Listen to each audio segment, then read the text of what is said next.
We go to Anfield, where we find Peter Drury and also Lee Dixon. They'll have the call of this match today. Guys, I know you're quite familiar with this derby and where it's been in the past, but as for right now, considering the form we've seen from both sides, how much different does this one feel? Oh, it feels very different, Paul. It genuinely does. And, of course, there's so much noise around this sort of game. There's so much noise, Lee, around Liverpool's form in particular, and, of course, around all the flux at Everton now. But you've been saying to me that beyond the noise, beyond the numbers, this is, in a sense, an ideal occasion to just feel again. Yeah, I think that I can guarantee what's going on at Liverpool is much of the backroom staff. They've got a huge amount of coaches there. They're all trying to do their job. They're all trying to improve the team and trying to work out what's going wrong.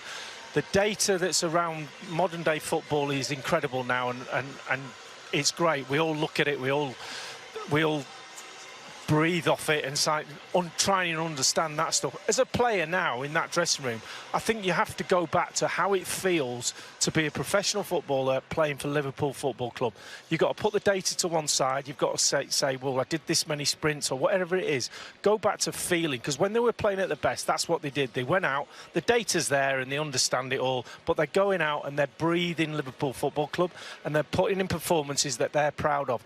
That's gone by the wayside, and all the noise is coming in. As a player, you've got to shut that dressing room door, going back to basics and say, look, be responsible for your own individual performances, and then they'll probably win a load of games. Just one individual, because the guys, I'm sure in a moment, will talk about the team news in detail, but Calvert-Lewin's missing, and a young boy, Ellis Sims, starting in the Premier League for the first time this season in the derby. What a potential fairy tale that is. What an occasion for him, and if you're going to be a young lad coming into a side in an occasion like this, what manager would you want picking you and putting you in that team? Sean Dyche, because he'll have the lads back. He's got the confidence to put him in tonight, and he's going, go out there, give me everything you've got. And Sean Dyche, I think, is his ally tonight, and I think we'll get a performance from him. Could be a great story. Of course, one of the great truisms of any of the great derbies is that form is no guide, Paul. Not a problem tonight, because there is no form. We're all guessing. Peter Lee, well done. We look forward to your call here in a bit. It's been a season that's looked so much different for Liverpool. They finished second in the Premier League a year ago and are now currently in 10th position. They won both domestic cups, but were eliminated in the fourth round of both this season, and they lost in the Champions League final to Real Madrid. Now they're set to face Real Madrid again in the round of 16. Keeping it with Liverpool, and I look to my left, I see Stephen Warnock. Came up through the Liverpool Academy as a player, spent 5 years at the club and lives there right now. So I know you have your finger on the pulse of what's happening. Looking for a sense here of the belief in the club and also the feeling around it right now. I think the feeling's a little bit mixed, if I'm being honest, Paul. I think there's the club have openly said they were willing to listen to offers for the club or for investment. I think that's put a lot of uncertainty around the club at the moment. The players shouldn't feel that, though. That's not their responsibility. Their responsibility is on the pitch. I think Jurgen Klopp has obviously got a big task at hand.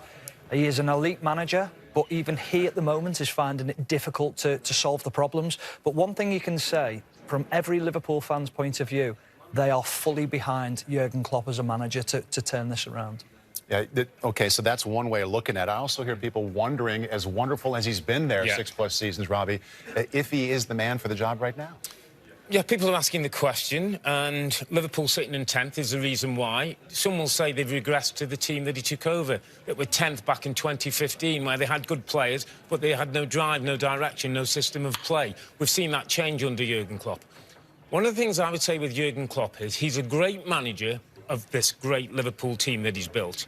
Can he be a great manager of this average Liverpool team that needs some sorting out now? Stephen's talked about if he's given the money and the time, and the big question is, with the fire in his belly, can he go again and rebuild this Liverpool team to challenge for titles as they have done in the past? Your belief level, Stephen, that he will get this turned, not in the distant future, but in the rest of this season right now? I think it'll be very difficult for them to qualify for the top four. They need to get on a run from somewhere. My big worry is that you think of the Manchester City game where they needed a win. They won it. They played Napoli in the Champions League, who are arguably the best team in Europe at the moment. They beat them.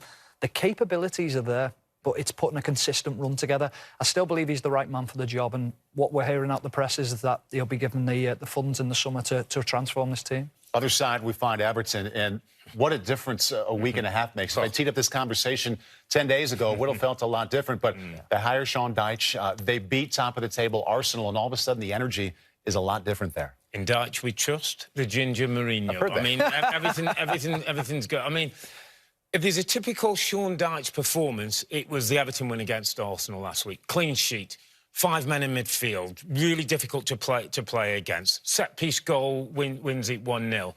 He's a perfect fit for the football club. He's honest, he's transparent. Everybody will know the roles and responsibility, and he'll have no fear going to Anfield. I think the last visit he was manager of Burnley in 2021, and he ended the 68-game home unbeaten record. So Sean Dyche will go there, and there's a bit of history on the technical area as well. We'll check in with that here as a reminder in a bit. The fit between Dyche and Everton, what do you see? Perfect. Absolutely perfect. For what they need at the moment, organisation, a man who won't suffer egos. He'll tell people how he feels. He won't be afraid to confront people in and around the changing room.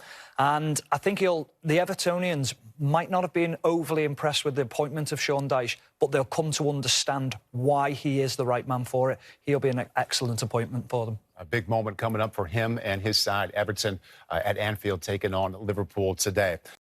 Hi there, I'm Rebecca Lowe, studio host for NBC's coverage of the Premier League. Don't forget to hit subscribe to watch more videos all season long. For even more Premier League content, from original series to live matches, head over to Peacock and be sure to tune in for Premier League mornings every weekend on USA Network and on Peacock. We will see you over there.